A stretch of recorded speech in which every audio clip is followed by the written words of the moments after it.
Salut les amis. Nous voilà de retour pour une nouvelle bulle de douceur qui s'intitule Agir ou subir.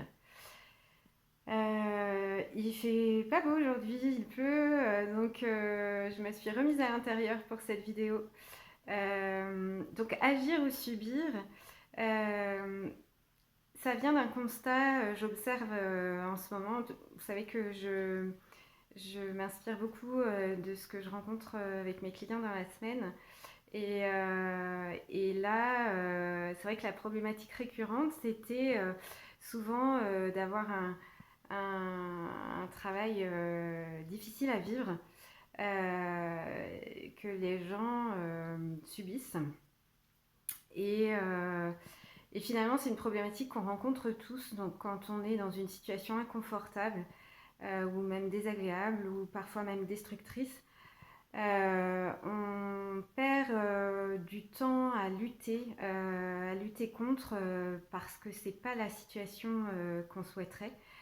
Et en luttant contre, on perd de l'énergie, on génère des émotions négatives, des pensées négatives, on perd de la vitalité donc, et parfois même la santé. Euh, et ça me fait penser à la citation de Marc Aurèle, et là je fais un clin d'œil à mes Jacquelinettes préférées, qui est de dire, et je vais essayer de la restituer sans me tromper, euh, que la force me soit donnée d'accepter ce que je ne peux pas changer, que le courage me soit donné de changer ce qui peut l'être, et la sagesse pour discerner l'un de l'autre. Bon, c'est pas exactement ces mots-là, hein, puisque je n'y arrive pas. Mais c'est en gros ce que ça veut dire. Et oui, quand on est dans une situation inconfortable, on a toujours le choix de la subir ou d'agir, c'est-à-dire de se demander de quoi j'ai besoin dans la situation pour qu'elle me soit plus confortable ou qu'elle soit plus en phase avec qui je suis. Qu'est-ce que je peux changer? Qu'est-ce que je peux mettre en place pour que je puisse être de nouveau moi-même, retrouver mon équilibre, mon harmonie, ou bien faire le choix carrément de sortir de la situation, ou même de l'accepter, mais en sachant pourquoi je l'accepte pour l'instant.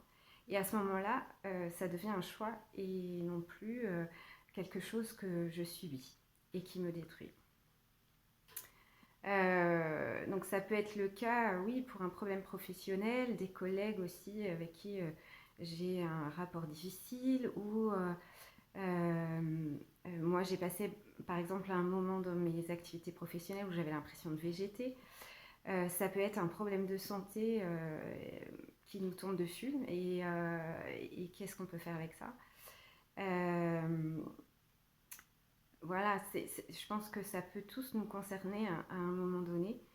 Et on peut rester conscient qu'on a toujours le volant de notre vie en main, et que nous sommes les seuls à pouvoir créer ce qu'on a envie de créer, ou à poser les limites qu'on a envie de poser, ou à faire le choix de changer de direction si c'est ce qui est le mieux pour nous.